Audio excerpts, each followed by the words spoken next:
Pendant des siècles, les croyants se sont demandé où Adam, le premier homme, a finalement été enterré. La Genèse ne nous fait qu'une brève allusion à sa longue vie, mais ne nous dit rien de son lieu de sépulture. Pourtant, dans un texte ancien connu sous le nom de Livre des Jubilés, des fragments d'une histoire oubliée révèlent que le lieu de repos d'Adam était loin d'être ordinaire. Ce parchemin affirme que Dieu lui-même a choisi le lieu où Adam serait enterré, et que ce lieu a eu une signification spirituelle pour les générations suivantes. Si cela est vrai, alors la tombe d'Adam pourrait bien être plus qu'un simple lieu de mort, mais un signe annonçant l'espoir futur de l'humanité. Ce que vous allez entendre pourrait changer votre vision des premiers chapitres de l'histoire. Car les détails de ce rouleau n'ont pas seulement été oubliés, ils ont été supprimés de la plupart des traditions, cachés pendant des siècles aux croyants ordinaires. Et si vous restez jusqu'à la fin de cette vidéo, vous découvrirez pourquoi le lieu de sépulture d'Adam était bien plus qu'un lieu de repos final. C'était un lieu prophétique, un lieu choisi pour des raisons qui ont été effacées des Écritures que nous connaissons aujourd'hui. Le livre des Jubilés, retrouvé parmi les manuscrits de la Mer Morte, relate de nombreux événements de la Genèse, mais avec des détails absents de la Bible actuelle.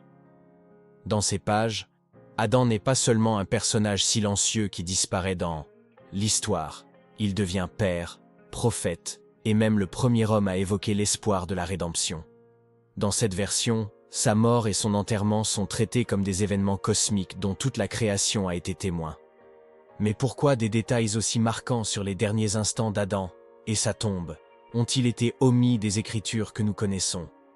Étaient-ils trop révélateurs, trop dangereux ou tout simplement trop mystérieux pour que les autorités religieuses les incluant? Les réponses, conservées dans ce livre ancien, pourraient bien bouleverser ce que vous pensiez savoir sur les tout débuts de l'histoire de l'humanité. Selon le livre des Jubilés, les derniers jours d'Adam furent empreints à la fois de tristesse et d'espoir. Sentant sa vie toucher à sa fin, il rassembla ses enfants et petits-enfants et leur parla de la promesse de rédemption divine. Cette scène est bien plus émouvante que la brève mention de la Genèse. Adam est dépeint comme un père, conscient du poids de son péché, mais croyant aussi au dessein de Dieu de restaurer un jour l'humanité. C'est dans ces derniers instants qu'il aurait parlé d'un lieu sacré, choisi par Dieu, où son corps reposerait jusqu'à la fin des temps. Selon Jubilé, ce lieu de sépulture n'a pas été choisi au hasard. Le rouleau affirme que Dieu lui-même a révélé où Adam devait reposer, choisissant un lieu qui servirait de signe aux générations futures. Il se trouvait, disait-on, près d'un champ, juste à l'extérieur des limites de l'Éden, un lieu où le ciel et la terre se rejoignaient autrefois. En plaçant Adam à cet endroit, Dieu non seulement enterrait le premier homme, mais établissait également un symbole prophétique de mort, d'espoir et de restauration finale. Seth, le fils vertueux d'Adam, joue un rôle central dans ce récit. Jubilé le décrit comme celui qui prépara le corps de son père pour l'enterrement, l'enveloppant de linceul et le déposant soigneusement en terre. Seth est dépeint comme profondément ému par cette responsabilité, comprenant qu'il n'enterre pas simplement un homme, mais honore le premier être créé à l'image de Dieu. Cela fait de Seth le gardien de l'héritage d'Adam, transmettant à la fois ses bénédictions et ses avertissements. Ce qui rend cette histoire si frappante, c'est la façon dont le ciel aurait été témoin de l'événement dans son intégralité. Jubilé décrit des anges se tenant à proximité lorsque le corps d'Adam fut placé en terre. Eux aussi avaient assisté à la création d'Adam, et maintenant ils assistaient à sa mort. L'enterrement devint non seulement un rituel familial, mais un événement cosmique, les premières véritables funérailles de l'histoire humaine. Un événement qui reliait la terre et le ciel d'une manière jamais vue auparavant. Le parchemin va plus loin, décrivant comment la tombe d'Adam devint un lieu sacré pour des générations après sa mort. Il précise que Seth et ses descendants y retournaient à des moments précis pour se souvenir de la promesse de rédemption divine. Ce souvenir n'était pas une simple tradition. C'était une façon de maintenir vivant l'espoir qu'un jour la mort serait vaincue. La sépulture d'Adam devint, en substance, le premier monument à la foi de l'humanité dans le dessein de Dieu. Ève, bouleversée par la mort d'Adam, est dépeinte dans Jubilé, en proie à un profond deuil sur sa tombe. Sa tristesse ne concernait pas seulement la perte de son mari, mais aussi les conséquences de ses propres actes qui avaient entraîné la mort dans le monde. Pourtant, malgré son chagrin, elle encourage ses enfants à rester fidèles à Dieu. Sa présence à l'enterrement ajoute une dimension profondément humaine et émotionnelle au récit, absente du bref récit biblique de la Genèse. Le livre des Jubilés rapporte également que des êtres célestes ont assisté aux funérailles d'Adam. Des anges sont décrits comme observant silencieusement, honorant le premier homme créé par Dieu. Leur présence renforce l'idée que la vie et la mort d'Adam ne furent pas de simples événements terrestres, mais s'inscrivent dans une histoire cosmique plus vaste. En incluant ce détail, le livre des Jubilés élève les funérailles d'Adam au rang d'événement d'une portée divine qui a rayonné sur toute la création. Ce récit est bien plus qu'une simple note historique, c'est une déclaration théologique. En plaçant la tombe d'Adam à un endroit choisi par Dieu, Jubilé suggère que sa mort s'inscrivait dans un plan divin annonçant un futur rédempteur. La dernière demeure d'Adam devint un signe prophétique, préfigurant la victoire ultime sur le péché et la mort. Pourtant, pendant des siècles, ce récit a été effacé des Écritures que la plupart des gens connaissent aujourd'hui. Jubilis explique qu'après la mort d'Adam, Seth prit la direction de la famille dans la justice. Il devint le gardien des enseignements d'Adam, veillant à ce que ses descendants n'oublient pas les commandements de Dieu. Le parchemin dépeint Seth comme un homme d'une grande foi et d'une grande sagesse, très différent de Caïn, dont la lignée avait déjà embrassé la corruption et la violence. En faisant de Seth le personnage clé de l'enterrement d'Adam, Jubilis le place au rang de pont entre la gloire perdue de l'Éden et l'espoir de rédemption de l'humanité. Le parchemin suggère même que Seth a hérité du savoir transmis par les anges qui avaient parlé à Adam avant la chute. Ce savoir sacré comprenait des instructions pour le culte, l'observation, des temps saints et le souvenir des promesses divines. En confiant ces vérités à Seth, Adam a assuré la pérennité de l'espoir du salut, même dans un monde désormais marqué par le péché et la mort. Cette représentation transforme Seth, passant d'un personnage secondaire à un maillon essentiel de l'histoire de la survie spirituelle de l'humanité. Ce qui est remarquable dans ce récit, c'est que la tombe d'Adam est présentée comme plus qu'un simple lieu de sépulture. Elle est décrite comme un lieu prophétique, symbole à la fois de jugement et d'espoir. Des générations plus tard, les descendants de Seth s'y réunissaient encore, le considérant comme un rappel sacré que le plan de rédemption de Dieu n'avait pas été abandonné. Cela fait du lieu de repos d'Adam le tout premier mémorial sacré de l'histoire humaine, un signe tangible que la mort serait un jour vaincue. La présence des anges à la création et à l'enterrement d'Adam renforce l'ampleur cosmique de sa vie. Le rouleau dépeint l'entrelacement du ciel et de la terre, tous deux pleurant la perte du premier homme tout en anticipant le jour où Dieu restaurerait ce qui avait été perdu. Ce récit profondément émouvant et symbolique transforme Adam, personnage silencieux de la Genèse, en témoin prophétique dont la vie et la mort revêtaient une signification éternelle. Les Jubilés rappellent également que la tombe d'Adam devint un lieu d'enseignement pour les générations futures. Seth y emmenait ses enfants et petits-enfants, leur rappelant les dernières paroles et bénédictions d'Adam. Ces visites n'étaient pas de simples actes de souvenir, c'étaient des moments d'adoration et de recueillement, renforçant la promesse que Dieu vaincra un jour la mort. La tombe, illuminée par le souvenir et les prophéties, rappelait constamment que l'histoire de l'humanité n'était pas terminée, même après la fermeture des portes de l'Éden. Le parchemin décrit comment la famille se réunissait sur le lieu de sépulture lors des moments particuliers de l'année. Ces rassemblements sont devenus les premières traditions d'hommage aux morts, tout en proclamant la foi dans le plan divin. Les Jubilés suggèrent que cette pratique est à l'origine des commémorations sacrées, où les vivants se souvenaient non seulement de leurs ancêtres, mais aussi de l'espoir du salut. Ce détail enrichit l'histoire des débuts de l'humanité, montrant que la foi en la rédemption existait dès les origines. Ève est dépeinte comme un personnage profondément émotif dans cette partie du récit. Son chagrin est profond, mais son rôle ne se limite pas à la tristesse. Jubilé la montre s'adressant à ses enfants lors de l'enterrement, les exhortant à rester fidèles et à ne jamais oublier les commandements de Dieu. Sa présence au tombeau confère au récit une dimension humaine, la transformant en une mère de foi qui a cherché à guider sa famille, même dans les heures les plus sombres. Ce qui rend ce récit si puissant, c'est la façon dont il transforme la mort d'Adam en quelque chose de plus qu'une simple fin. Il s'agit du premier moment de foi enregistré après la chute de l'humanité, témoignant que la miséricorde divine ne s'était pas retirée. En plaçant la tombe d'Adam à un endroit choisi par Dieu lui-même, le rouleau montre clairement que cet enterrement s'inscrivait dans un plan divin bien plus vaste, annonçant l'espoir ultime de la rédemption. Les jubilés révèlent que les anges eux-mêmes ont assisté à l'enterrement d'Adam, tout comme ils avaient assisté à sa création. Leur présence n'était pas une observation silencieuse. C'était la reconnaissance de l'importance de la vie et de la mort d'Adam dans les sphères célestes.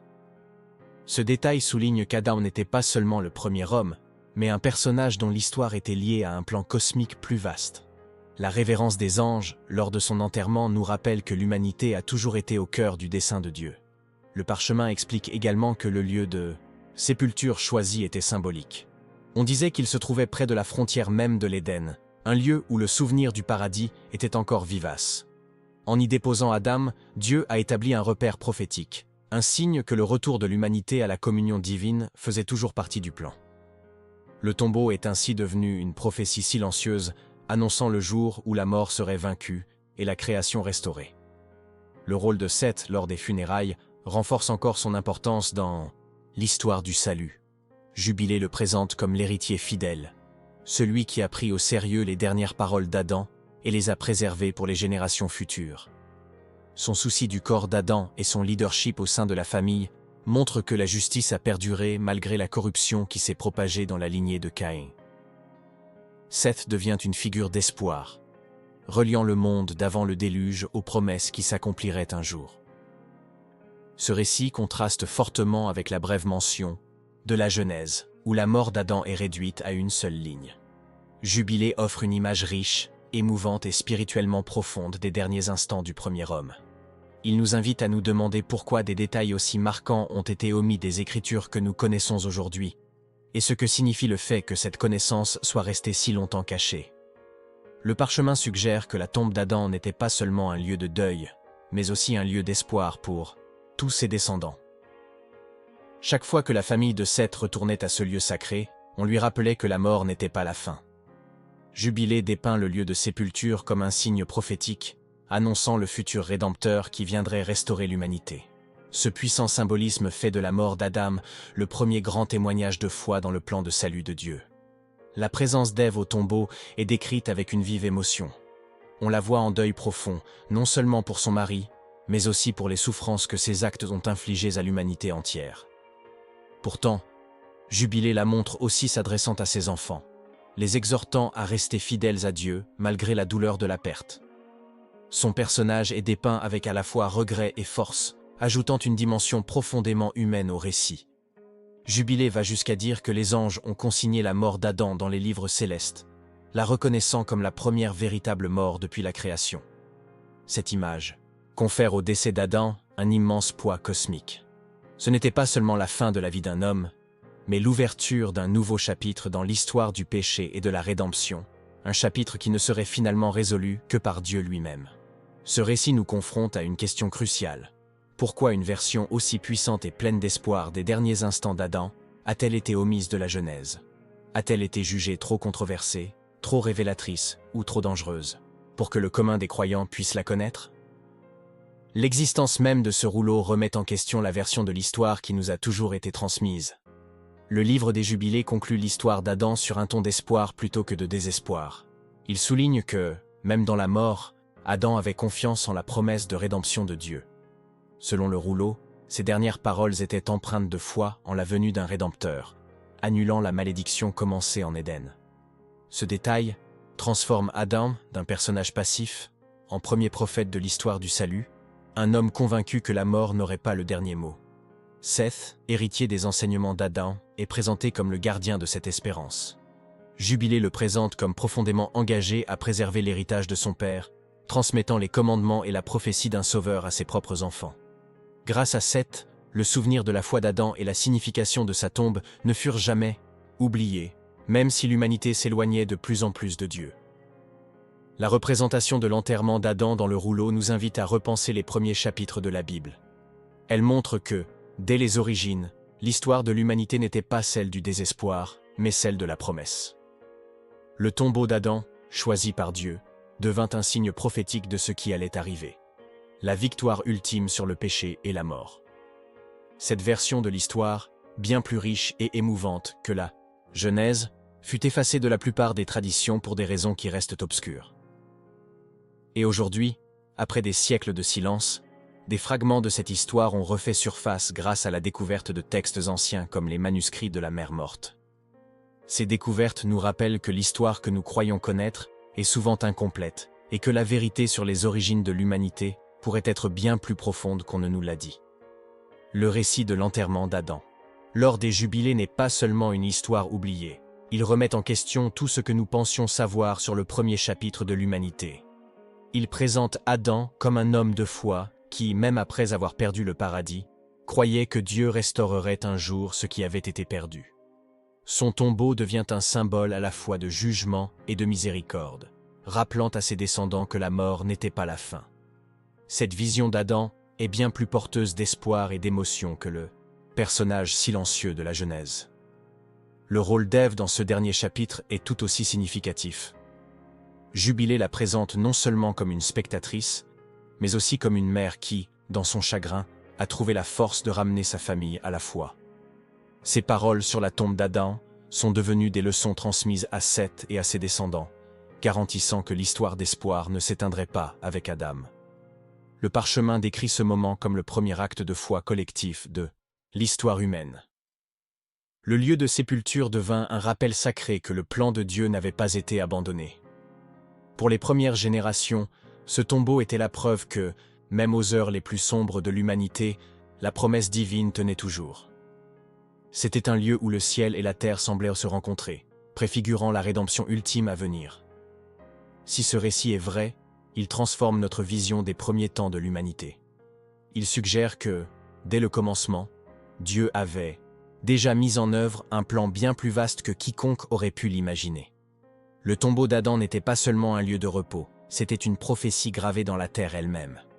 Pendant des siècles, le livre des Jubilés est resté en dehors du canon biblique, ces détails étant restés inconnus de la plupart des peuples du monde.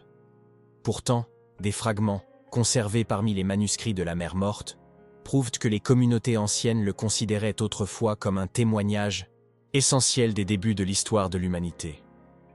La version de la mort et de l'enterrement d'Adam, retrouvée dans le livre des Jubilés, offre une compréhension plus profonde et plus émotionnelle du premier homme et de la foi qui s'est transmise à ses descendants.